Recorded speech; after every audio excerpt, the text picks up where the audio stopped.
Միացյալ Նահանգների պետքարտուղար Ջոն Քերին եւ Ռուսաստանի արտգործնախարար Սերգեյ Լավրովը հերթական անգամ քննարկել են Լեռնային Ղարաբաղի հակամարտության կարգավորման խնդիրը։ Այս մասին հայտնում է Ռուսաստանի արտաքին գործերի նախարարությունը, նշելով, որ մայիսի 9-ին հեռախոսազրույցը կայացել է ամերիկյան կողմի նախաձեռնությամբ։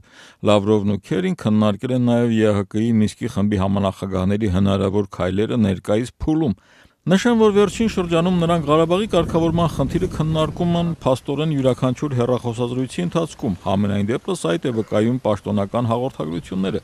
Ապրիլի սկզբի 4-օրյա պատերազմից հետո Քերին եւ Լավրովը Ղարաբաղի խնդրին անդրադարձել են ապրիլի 11-ին, 15-ին, 29-ին, մայիսի 2-ին կայացած հեռախոսազրույցներում։ Իսկ օրերս ռուսական ՌԻԱ Նովոստի հարցազրույցում Լավրովն ասել էր, թե առաջիկայում ծրագրվում է Մինսկի խմբի համանախագահների հանդիպում, նշելով, որ կողմերի հետ համաձայնեցվում են եւ շուտով հավանաբար կլինի առաջիկա հանդիպումը, բնականաբար համանախագահների եւ կողմերի մասնակցությամբ։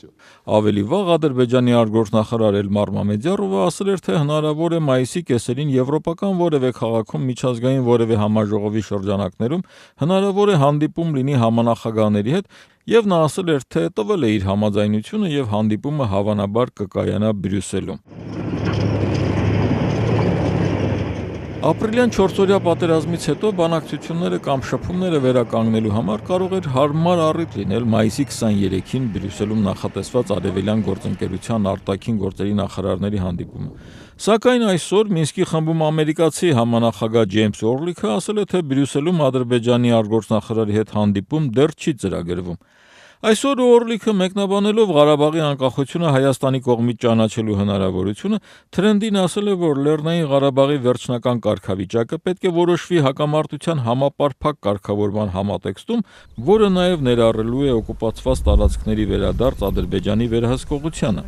Ոչ մի երկիր չի ճանաչում Լեռնային Ղարաբաղը։ Հակամարտության երկարատև կարգավորմանը հասնելու համար մենք շարունակում ենք կողմերին կոչ անել բարի կամք դրսևորել եւ նստել բանակցությունների սեղանի շուրջ, այսօր ասել է Մինսկի խմբում ամերիկացի համանախագահը։